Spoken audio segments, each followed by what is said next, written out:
નમસ્કાર વિદ્યાર્થી મિત્રો, નવયુગ શાળામાંથી અંગ્રેજીના લેક્ચરની અંદર આપ સૌનું સ્વાગત છે.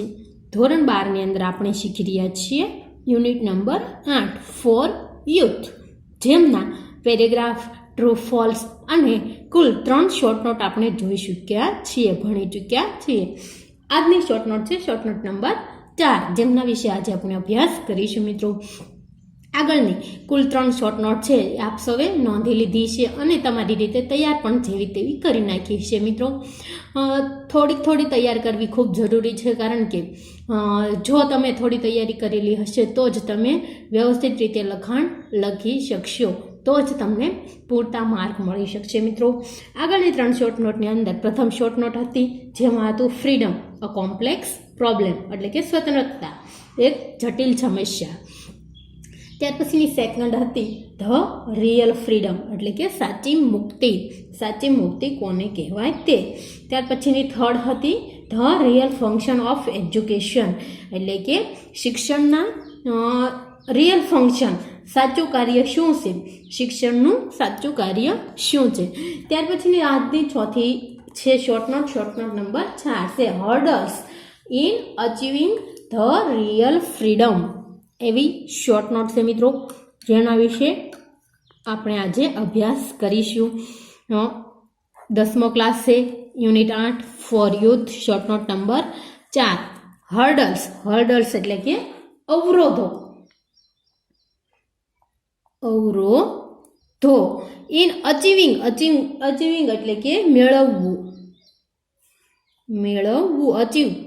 ધ રિયલ ફ્રીડમ, સાચી સ્વતંત્રતા મેળવવા આડે આવતા જે અવરોધો છે તેમના વિશે આપણે નોંધ તૈયાર કરવાની છે, જે સ્વતંત્રતા મેળવવા માટે, સાચી મુક્તિ મેળવવાની આડે આવતા અવરોધો, જેમના માટેના કુલ 6 ક્લૂઝ આપણને આપવામાં આવ્યા છે. મિત્રો, એ 6 ક્લૂઝને આધારે આપણે નોંધ તૈયાર કરવાની રહેશે. પ્રથમ ક્લૂઝ છે from what your thoughts should be out of to get freedom.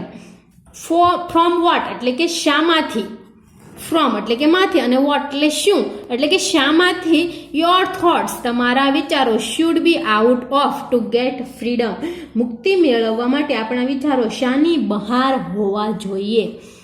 Two get freedom, freedom તો કે મુક્તિ મેળવવા માટે યોર થોટ્સ એટલે કે આપણા અથવા તો તમારા વિચારો, યોર એટલે કે તમારા વિચારો, શુડ બી આઉટ ઓફ એટલે બહાર, શાનાથી બહાર હોવા જોઈએ. તો કે આપણી વિચારસરણી છે એ કોઈ પણ સાહિત્યની બેઠી નકલ ન હોવી જોઈએ, ઉપરાંત એ કોઈ શ્રેષ્ઠ માનવીના વ્યક્તિત્વની છાપ ન દેખાવી જોઈએ, એવું આપણું વ્યક્તિત્વ હોવું જોઈએ. સાચી મુક્તિ મેળવવા માટે આપણા વિચારો કેવા હોય, જે તો પોતાના ખુદના જેવા આપણે છીએ તેવા જ દેખાવા જોઈએ, અન્યની નકલ કરવી જોઈએ નહીં, એવું આપણે આ લેક્ચરને આધારે શીખ્યા છીએ. મિત્રો, ત્યાર પછીનો સેકન્ડ ક્લૂઝ છે what should be the real function of education according to you, એટલે કે અકોર્ડિંગ ટુ યુ તમારા મતે, અકોર્ડિંગ એટલે કે ના મત મુજબ, તમારા મતે what should be the real function of education એટલે કે તમારા મતે શિક્ષણનું સાચું ધ્યેય શું હોવું જોઈએ. ધ રિયલ ફંક્શન, ધ્યેય અથવા તો કાર્ય શું હોવું જોઈએ, શિક્ષણનું મુખ્ય કાર્ય શું હોવું જોઈએ. તો આપણને ખબર છે કે ભાઈ ફક્ત ને ફક્ત ગોખણપટ્ટીને મહત્વ આપતો આજકાલનું જે શિક્ષણ છે એ ફક્ત ને ફક્ત ગોખણપટ્ટીને પ્રોત્સાહિત કરે છે, પરંતુ એવું ન હોવું જોઈએ. શિક્ષણ એકદમ કેવું છે હોવું જોઈએ, તો કે ક્રિયાત્મક હોવું જોઈએ, જેની અંદર વિદ્યાર્થીઓ એકદમ ચપળ હોય અને તૈયાર થાય, દરેક બાબતની અંદર તે હોશિયાર બને તેવું હોવું જોઈએ, એવું આપણે ભણી ચૂક્યા છીએ. મિત્રો, હવે ત્યાર પછીનો થર્ડ ક્લૂઝ છે why does imitation help to be free. Why does imitation, નકલખોરી અથવા તો આંધળું અનુકરણ, આ જે ઇમિટેશન એટલે કે અનુકરણ, આ જે અનુકરણ છે તે શા માટે મુક્ત થવામાં લાભદાયી નથી. ટુ બી ફ્રી, શા માટે તેનાથી મુક્ત થઈ શકતા નથી. તો આપણને ખબર છે કે અન્ય કોઈ વ્યક્તિનું જે આપણે અનુકરણ કરીએ છીએ તેમનાથી આપણે એ વ્યક્તિનું વ્યક્તિત્વ જીવીએ છીએ, ખુદનું જે વ્યક્તિત્વ છે તેમને ભૂલી જઈએ છીએ. આથી છે આ જે ઇમિટેશન અનુકરણ છે અથવા તો કોઈનું આંધળું અનુકરણ કરવું અથવા તો તેમની નકલ કરવી એ છે એ આપણને ફ્રી, મુક્ત રહેવા દેતું નથી. ત્યાર પછીનો ચોથો ક્લૂ છે મિત્રો, Where does the hope of new world lies and when? હવે છે કે નવા વિશ્વના સૂર્યોદયની આશા. Where does the hope, hope તો કે આશા. અ ન્યૂ વર્લ્ડ એટલે કે નવું વિશ્વ, નવા વિશ્વના સૂર્યોદયની, લાઈઝ એટલે કે જીવિત હોવું, સૂર્યોદયની આશા ક્યાં છે? વેર એટલે ક્યાં છે, એન્ડ વેન અને ક્યારે. નવા વિશ્વના સૂર્યોદયની આશા ક્યાં રહેલી છે અને તે ક્યારે તે આશાના બીજ અંકુરિત થશે, એટલે કે ક્યારે તે આશા ઉગશે, એવું આપણને આપવામાં આવ્યો છે ક્લુઝ કે નવા વિશ્વના સૂર્યોદયની આશા ક્યાં રહેલી છે. તો કે જ્યારે કોઈ પણ યુવા શક્તિ છે પોતાના ચાતરેલા ચીલે ચાલીને નવા વિશ્વનું નિર્માણ કરે, કોઈ ફિલોસોફી કે આદર્શતાના માર્ગે નહીં અને કોઈ પણ અન્ય ખોટી માન્યતાઓમાં માને નહીં અને પોતાની જે વ્યક્તિત્વ છે, પર્સનાલિટી છે એ બહાર આવવા દે, ત્યારે જ નવા વિશ્વનું સર્જન થશે મિત્રો. ત્યાર પછીનું છે against what should you Revolt. Revolt એટલે કે બળવો કરવો અથવા તો બંડ પોકારવી અથવા તો તેમની સામે ખડું રહેવું. અગેન્સ્ટ એટલે કે સામે. તમારે શેની સામે બળવો કરવો જોઈએ અથવા તો શેની સામે બંડ પોકારવો જોઈએ? તો આપણને ખબર છે કે અન્યની, જો આપણા માતા પિતા અને શિક્ષકો આપણને અન્યની નકલ કરવા પ્રેરે અથવા તો કોઈ પણ મહાન વ્યક્તિ છે એમના જેવું બનવા કહે તો આપણે તેમનો વિરોધ કરવો જોઈએ અને ખાસ કરીને એવી શિક્ષણ પદ્ધતિને પણ નકારવી જોઈએ જેનાથી કોઈ પણ પ્રકારનો ફાયદો થવાનો નથી મિત્રો. તો against what should you Revolt, તો આ બધી બાબતોની સામે આપણે બંડ પોકારવો જોઈએ. ત્યાર પછીનો છઠ્ઠો ક્લુઝ છે why the writers view rarely implemented in reality. Implemented in reality એટલે કે વાસ્તવિકતાની અંદર. ઇમ્પ્લિમેન્ટરી રિયાલિટી એટલે કે વાસ્તવિકતાની અંદર લેખકના જે વ્યૂઝ, લેખકના જે મત છે એ રેરલી ઇમ્પ્લિમેન્ટેડ એટલે કે શા માટે વિચારો અથવા આદર્શો વ્યવહારમાં બહુ ચાલે તેવા નથી. Why the writers view rarely implemented in reality. વાસ્તવિકતાની અંદર છે આ લેખકના આ જે આવા મતો છે જે આપણે પાઠની અંદર ભણ્યા કે ભાઈ કોઈનું અનુકરણ કરવું જોઈએ નહીં ને પોતે જો રૂપાળા છે અથવા તો કદરૂપા છે, ઈર્ષાળુ છે અથવા તો દયાળુ છે, જેવા છે તેવા દર્શાય, આવા બધા એમના જે મતો છે અથવા તો શિક્ષણની જે પદ્ધતિ છે તેમની અંદર ત્યાં ઘણા બધા મોટા ભાગના ફેરફારો કરવા ઈચ્છે છે. તો એ શા માટે લેખકના આ બધા વિચારો છે એ હાલમાં શા માટે બંધ બેસતા એ નથી કે એના આદર્શો વ્યવહારમાં કેમ ચાલતા નથી? તો એ આપણને ખબર છે કે ભાઈ લેખકનું એવું માનવું છે કે કોઈ પણ વિશ્વનું છે એ ઉત્તમ વિશ્વનું નિર્માણ કરવું હોય તો આપણે ઉત્તમ ઉદાહરણોમાંથી અવશ્ય શીખવું જોઈએ અને તેમના જેમાં કે ઉધાર પાછા જે છે એ સમજવા જોઈએ. આપણને ખબર છે કે ભાઈ આપણે વધારે આગળ વધવું હોય તો અન્ય કોઈ વ્યક્તિ જે તૈયારી કરી રહ્યું છે અથવા તો જે રીતે શીખી રહ્યું છે, ભણી રહ્યું છે તે રીતે આપણે તેમના પગલે ચાલીએ તો આપણે પણ સફળ થઈ શકીએ છીએ, પરંતુ લેખક તેમનો વિરોધ કરે છે. આથી તેમના જે પાસા છે અત્યારના એ વધારે પ્રમાણમાં ચાલતા નથી મિત્રો. જોઈએ હવે આપણે ક્લુઝના આધારે નોંધ તૈયાર કરીએ. નોંધ ઓલરેડી મેં તૈયાર કરી નાખી છે, આપણે ફક્ત સમજવાની છે મિત્રો. Your thoughts should be out of the tradition and the conventional theories. Your thoughts, તમારા જે વિચારો છે તે should be out of એટલે કે બહાર હોવા જોઈએ. The tradition એટલે કે પરંપરાગત and the conventional એટલે કે મિત્રો રૂઢિ પર આધારિત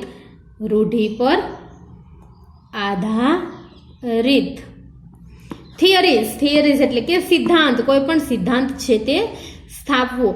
કોઈ પણ રૂઢિગત થિયરીઓ છે અથવા તો કોઈ પરંપરાગતને આધારથી તમારા વિચારો છે પર હોવા જોઈએ એટલે કે બહાર હોવા જોઈએ. તમારા વિચારો પરંપરાગત વિચારણીઓથી ભિન્ન હોવા જોઈએ એટલે કે અલગ હોવા જોઈએ. કોઈની વિચારસરણીના પગલે આપણે ચાલવું જોઈએ નહીં. Your thinking must not be copied એટલે કે નકલ કરવી ફ્રોમ ધ લિટરેચર એટલે કે મિત્રો સાહિત્ય. આપણા વિચારો છે કોઈ પણની નકલ કે કોઈ પણ સાહિત્ય. We read our personalities must not be imitation of best ones. Imitation એટલે કે અનુકરણ કરવું. પર્સનાલિટી તો કે વ્યક્તિત્વ. આપણું વ્યક્તિત્વ કેવું હોવું જોઈએ? તો કોઈ પણ જે રૂઢિગત કે પરંપરાગત આધારિત જે વસ્તુઓ છે, વિચારો છે, તેમનાથી આપણા વિચારો પર હોવા જોઈએ. ઉપરાંત કોઈ પણની નકલ કે કોઈ પણ સાહિત્યનું જે બેઠું વાંચન છે એ આપણે એમની નકલ કરવી જોઈએ નહીં. ઉપરાંત must not be the imitation of best ones, કોઈ પણ જે બેસ્ટ શ્રેષ્ઠ વસ્તુ છે તેમની આપણે નકલ કરવી જોઈએ નહીં, અનુકરણ કરવું જોઈએ નહીં. આવું આપણને લેખક કહે છે. That are the essential requirements of freedom, ત્યારે જ આપણે છે એ ખરી રીતે પૂર્વ આવશ્યકતા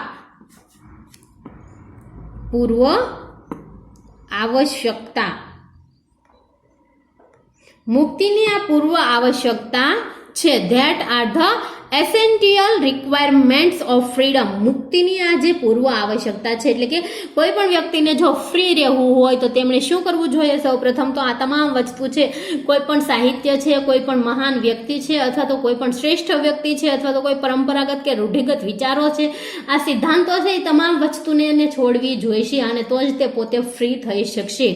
આવું છે આપણને જે કૃષ્ણમૂર્તિ કહે છે. પછી according to me, second clues છે કે what should be the real function of education according to you, તમારા મતે છે શિક્ષણનું સાચું ધ્યેય શું છે? તો આપણે બીજા ક્લુઝની શરૂઆત થઈ છે મિત્રો અહીંયાથી.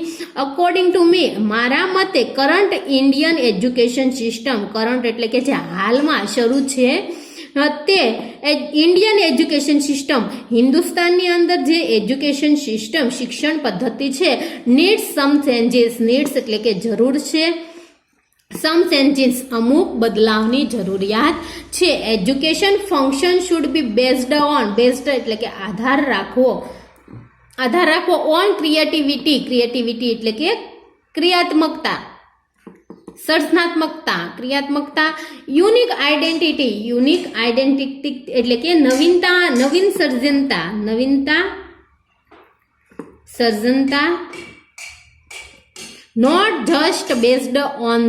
not based on writing capacity and examination hall or memory power. writing capacity એટલે કે લખવાની જે ક્ષમતા છે તે, કેપેસિટી તો કે ક્ષમતા, ઇન એક્ઝામિનેશન હોલ એટલે કે પરીક્ષા ખંડની અંદર, પરીક્ષા ઓર મેમરી પાવર એટલે કે જે બુદ્ધિ શક્તિ છે તે માપવા માટેનું હોવું જોઈએ નહીં. તો આપણને શું કહેવામાં આવ્યું છે મિત્રો કે according to me current Indian educational system needs some changes, એટલે કે આ જે ભારતની સિસ્ટમ છે, શિક્ષણ સિસ્ટમ છે, એની અંદર થોડા બદલાવની જરૂર છે.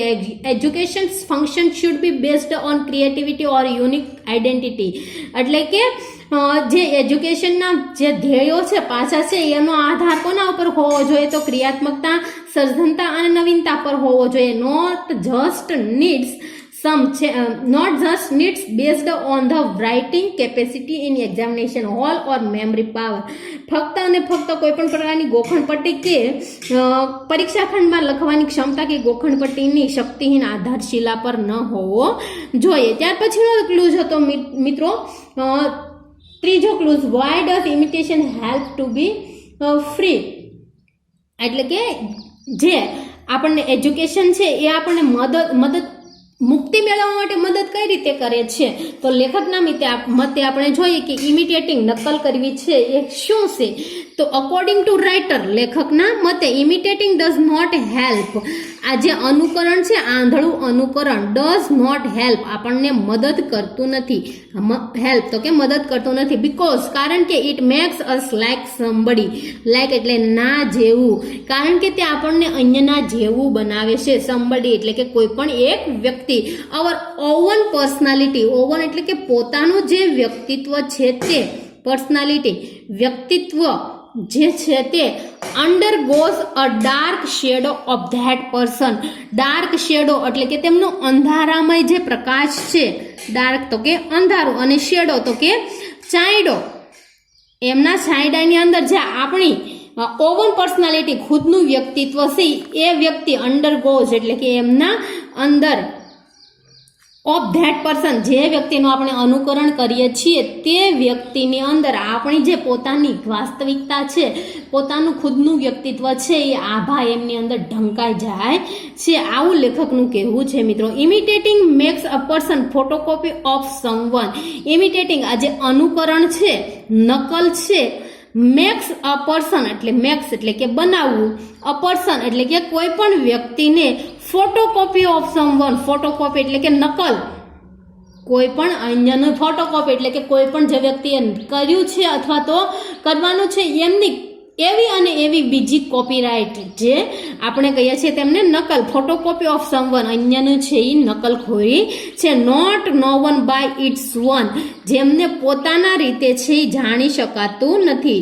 ઓવન એટલે કે પોતાનું, નો વન એટલે કે જાણવું. સો ઇમિટેટિંગ ડઝ નોટ હેલ્પ, જેથી કરીને છે એ અનુકરણ મદદ કરી શકતું નથી, આવું લેખકનું કહેવું છે કે ભાઈ અકોર્ડિંગ ટુ રાઇટર, લેખકના મતે imitating does not help because આજે અનુકરણ છે એ મદદગાર બનતું નથી, કારણ કે it makes us like somebody, તે આપણને અન્યના જેવા બનાવે છે. Our over personality undergoes a dark shadow of that person, અને આપણી ખુદની જે વ્યક્તિત્વ છે એ એમની આભા નીચે ઢંકાઈ જાય છે. Imitating makes a person photocopy of someone, એટલે કે નકલ છે એ નકલખોરીને મહત્વ આપે છે, અન્યની નકલખોરી કરાવે છે. Not known by its own, અને પોતાના વ્યક્તિત્વને જાણવા દેતા નથી. So imitating does not help, તેથી છે નકલ છે એ કોઈ દિવસ કોઈને મદદ કરી શકતી નથી.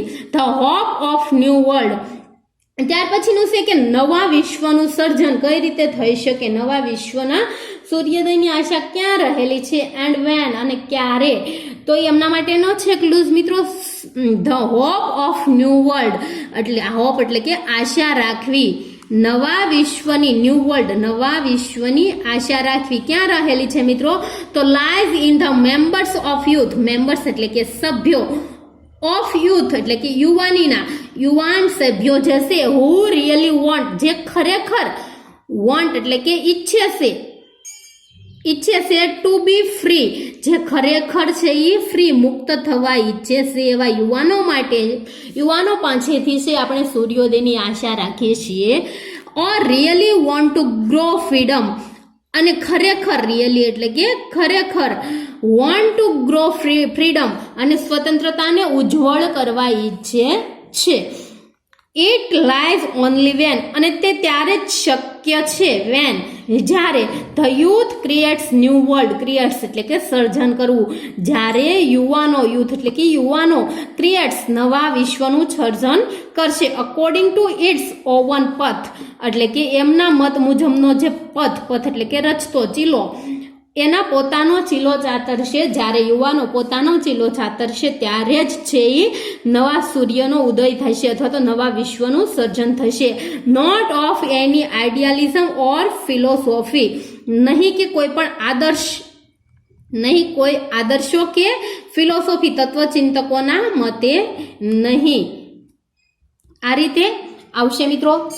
ત્યાર પછી છે યુ મસ્ટ રિવોલ્ટ, રિવોલ્ટ એટલે કે બળવો કરવો, બંડ પોકારવો, અગેન્સ્ટ ની સામે, ધ અનવર્ધી, અનવર્ધી એટલે અનુચિત, જે ઉચિત નથી તેવું, અનુચિત, એન્ડ ફોલ્સ ટ્રેડિશનલ, ફોલ્સ એટલે કે ખોટી પરંપરાઓ, આપણે કોની સામે પરંપરા, against what should you revolt, તમારે કોની સામે બંડ પોકારવો જોઈએ, તો you must revolt against the unworthy and false traditional and conventional thoughts, એટલે કે ગોખણિયા જે થોટ્સ, વિચારો છે, નકલખોરીના જે વિચારો છે તેમની સામે આપણે બંડ પોકારવો જોઈએ. Against the people who enforce you to become a copy of someone, against તો બીજા કોની સામે, ધ પીપલ એટલે કે લોકો, હુ કે જે, ઇન્ફોર્સ દબાણ કરે છે, યુ ટુ બીકમ તમને બનવા માટે, બીકમ તો કે બનવું, તમને બનવા માટે, અ કોપી એટલે કે અન્યની નકલ, ઓફ સમવન કોઈ પણ અન્ય વ્યક્તિની તમને કોપી બનવા માગે છે, બનાવવા માગે છે તેવા લોકો સામે તમારે બળવો કરવાનો છે. ઉપરાંત અગેન્સ્ટ એન એજ્યુકેશન, અને એવી શિક્ષણ પદ્ધતિ, એજ્યુકેશન તો કે શિક્ષણ, અને સિસ્ટમ તો કે પદ્ધતિ, that teachers you to increase memory rather than creativity, જેની અંદર તમને શીખવવામાં આવે છે ઇન્ક્રીઝ મેમરી, ગોખણપટ્ટીને વધારે, ગોખણપટ્ટી, રેધર ધેન એટલે કે ના કરતા વધારે, ક્રિએટિવિટી એટલે કે ક્રિયાત્મકતા કરતા તમને જે ગોખણપટ્ટીને વધારે મહત્વ આપતી શિક્ષણ નીતિ છે તેમની સામે પણ તમારે બંડ પોકારવો જોઈએ. ત્યાર પછીનું છે છેલ્લું કે why the writers view rarely implemented in reality. ખરી રીતે અત્યારે વાસ્તવિકતાની દ્રષ્ટિએ છે એ આ લેખકના મતો કે વિચારો શા માટે વધારે પ્રમાણમાં ચાલે તેવા નથી. તો આપણે અગાઉ પણ જોઈ ગયા છીએ કે writers view are the far twist and miles away from the reality. Writers view લેખકના જે મતો છે તે આર ધ ફાર ટ્વિસ્ટ એટલે કે વિચિત્ર છે, વિચિત્ર એન્ડ માઇલ્સ અવે અને માઇલો દૂર ફ્રોમ ધ રિયાલિટી, જે ખરી વાસ્તવિકતા છે તેમનાથી છે એ આ જે લેખકના વિચારો છે એ માઇલો દૂર છે અને એકદમ વિચિત્ર છે. ઇન રિયલ વર્લ્ડ ખરા વિશ્વની અંદર we must learn from the best example. Learn એટલે કે શીખવું, આપણે શીખવું જોઈએ ફ્રોમ ધ બેસ્ટ એક્ઝામ્પલ એટલે કે જે શ્રેષ્ઠ ઉદાહરણો છે તેમાંથી આપણે શીખવું જોઈએ. About their pros and cons અને તેમના જે સાધાર પાછા એટલે કે જેમનાથી આધાર મળતો હોય તેવા પાછા અને તેમના નબળા પાછા, એટલે કે અહીંયા આપણે ટૂંકમાં લઈ લઈશું કે તેમના જમા કે ઉધાર પાસા પાસેથી આપણે શીખવું જોઈએ. To create a new world નવા વિશ્વના સર્જન માટે. ઇન રિયલ અને ખરેખર રીતે there must be an ambition એટલે કે મહત્વાકાંક્ષા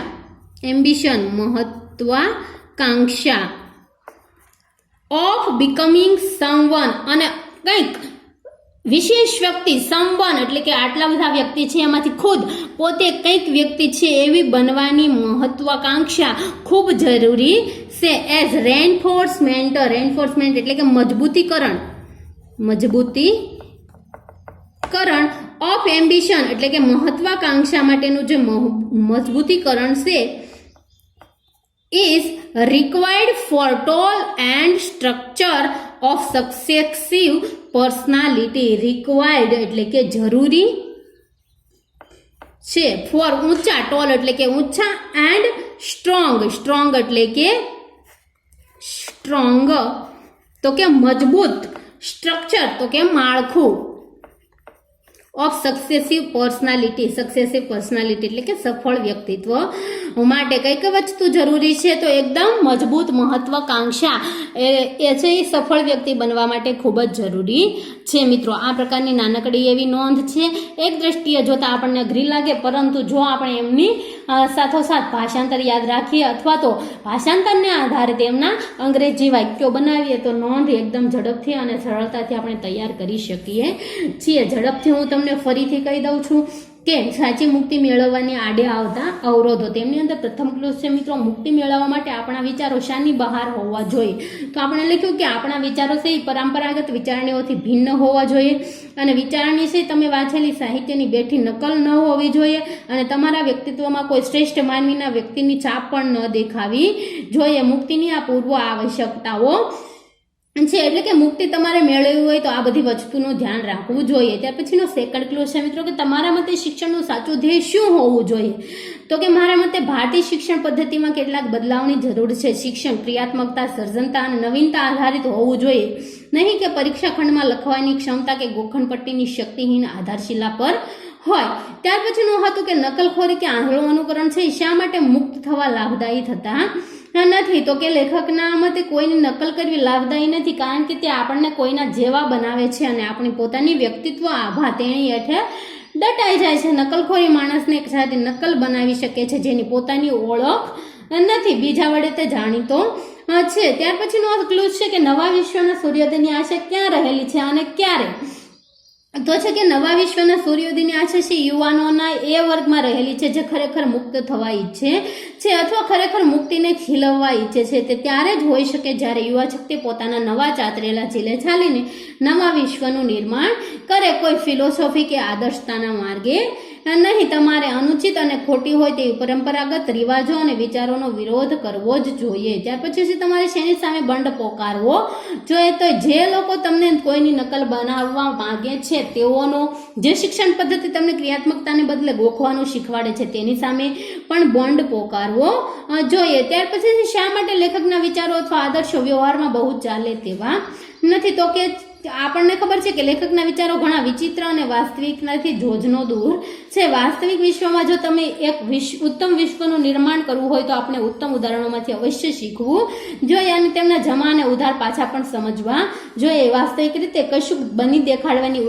ઉચ્ચ કક્ષા મહત્વાકાંક્ષા હોવી જ જોઈએ, કારણ કે એક હદ સુધીની મહત્વાકાંક્ષા પણ સફળતા માટે અનિવાર્ય છે. મિત્રો, આટલું આપણે ભણ્યા.